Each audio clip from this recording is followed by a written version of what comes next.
Hello दोस्तों, स्वागत है आपका आपके YouTube चैनल हिंदी स्टडीज में।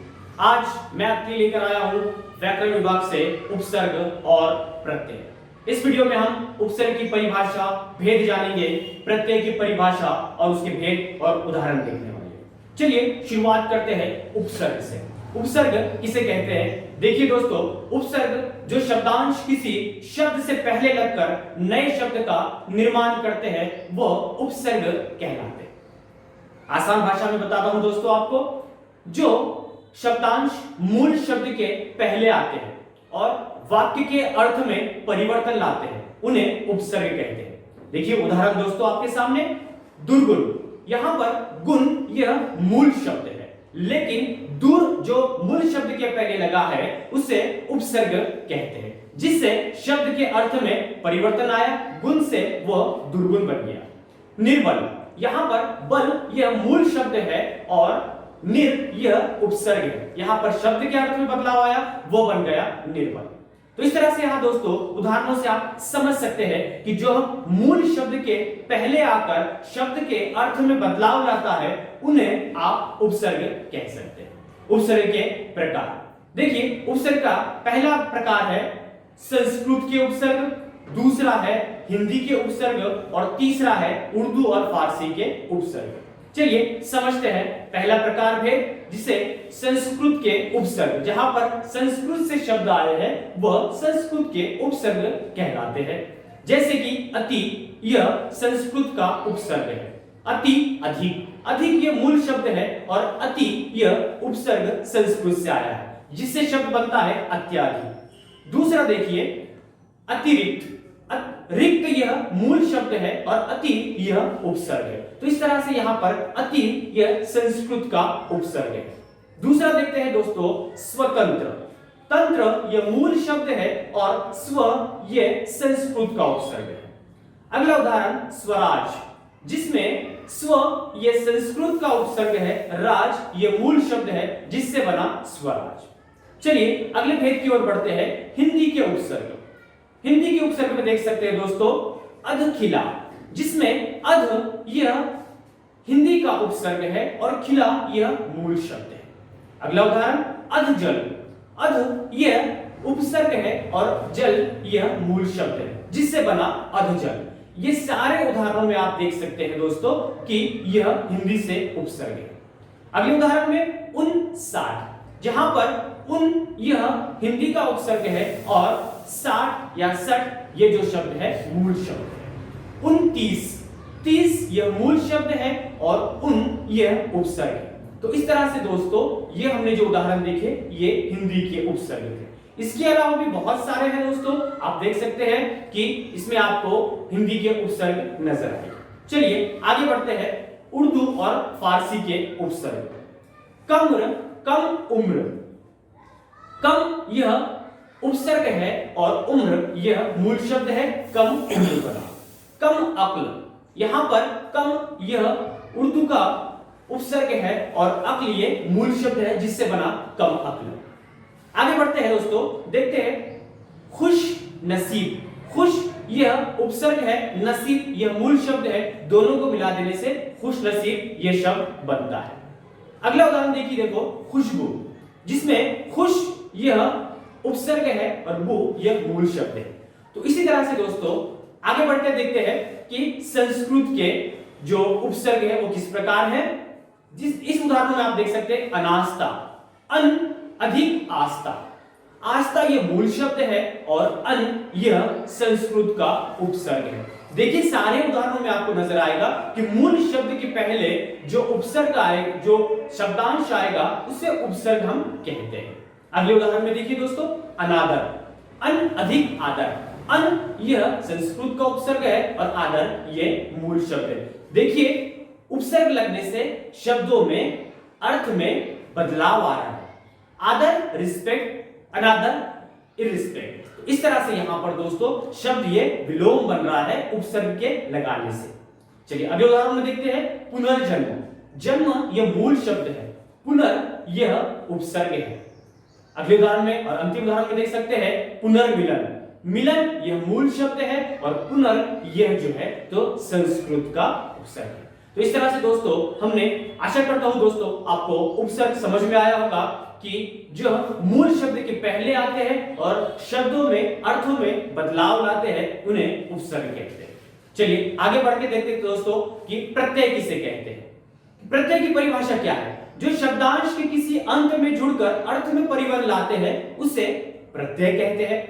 उपसर्ग हमने देखा कि मूल शब्द के पहले आते हैं, लेकिन प्रत्यय जो होते हैं वो मूल शब्द के बाद में आते हैं और शब्द के अर्थ में परिवर्तन लाते हैं। उदाहरणों से समझ सकते हैं दोस्तों आप। लघुता, यहां पर लघु यह मूल शब्द है, लेकिन ता यह प्रत्यय है जो मूल शब्द के बाद आया है। फल वाला, यहां पर फल यह मूल शब्द है, वाला यह प्रत्यय है।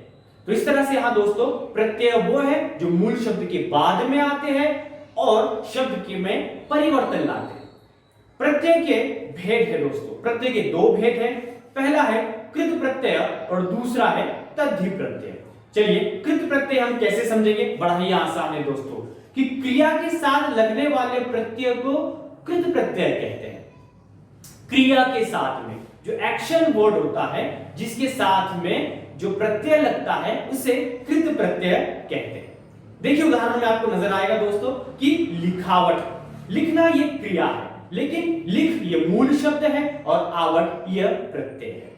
थकान, थक यह मूल शब्द है और आन यह प्रत्यय है। तो इन सारे उदाहरणों में दोस्तों आपको एक बात समझ में आई होगी कि जो मूल शब्द के बाद में लगते हैं उन्हें प्रत्यय कहते हैं और जिसका पहला भेद है कृत प्रत्यय वो क्रिया के साथ आता है। इस तरह से दोस्तों दूसरा उदाहरण, दूसरा भेद देखते हैं तद्धि प्रत्यय। तद्धि प्रत्यय किसे कहते हैं? जो प्रत्यय संज्ञा, सर्वनाम, विशेषण या अव्यय के अंत में जुड़कर नए शब्दों का निर्माण करते हैं उन्हें तद्धि प्रत्यय कहते हैं। देखिए दोस्तों पहला जो हमने कृत प्रत्यय देखा वो क्रिया के साथ जुड़कर आता है, लेकिन तद्धि प्रत्यय संज्ञा, सर्वनाम, विशेषण और अव्यय से जुड़कर आएगा। तो यहां पर एक बात समझिए दोस्तों कि कृत प्रत्यय क्रिया के साथ आएगा और तद्धि प्रत्यय संज्ञा, सर्वनाम, विशेषण और अव्यय के साथ जुड़कर आएगा। उदाहरणों से समझते हैं दोस्तों। सुंदरता, यहां पर सुंदरता यह विशेषण है, इसमें सुंदर यह मूल शब्द है और ता प्रत्यय है। अगले उदाहरण में देखिए दोस्तों सोनार, यहां पर सोना यह मूल शब्द है और आर यह प्रत्यय है।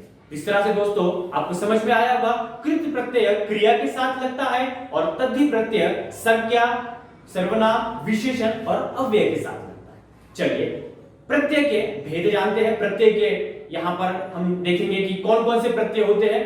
पहला है संस्कृत के प्रत्यय। इन उदाहरणों से देखिए दोस्तों आलू, कृपालु, श्रद्धालु, इन दोनों उदाहरणों में जो आलू है यह मूल शब्द के बाद आया है और इसे हम प्रत्यय कहेंगे।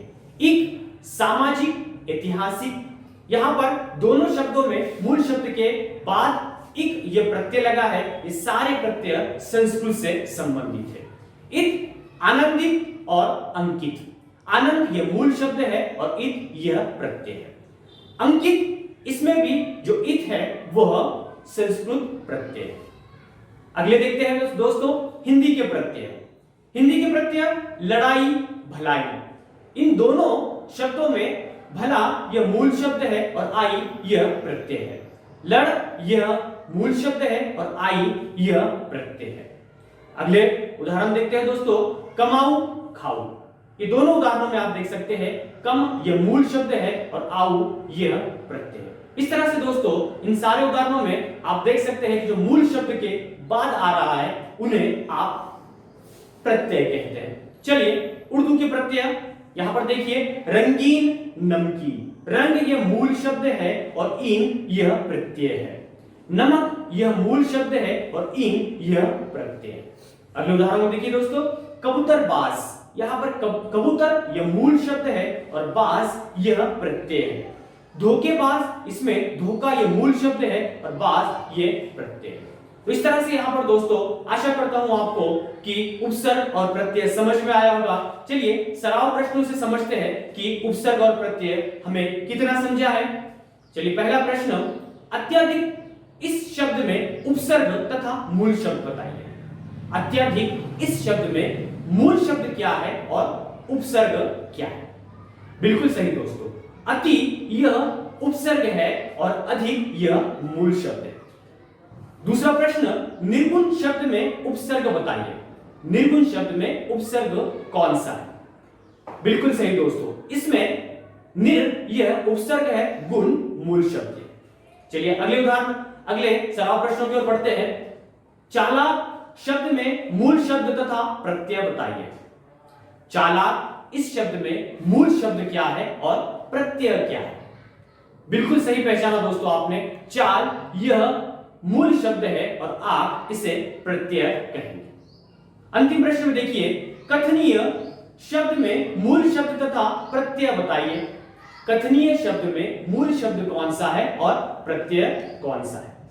बिल्कुल सही दोस्तों, कथ यह मूल शब्द है और अनीय यह प्रत्यय। तो इस तरह से दोस्तों हमने इस वीडियो में उपसर्ग और प्रत्यय को जाना।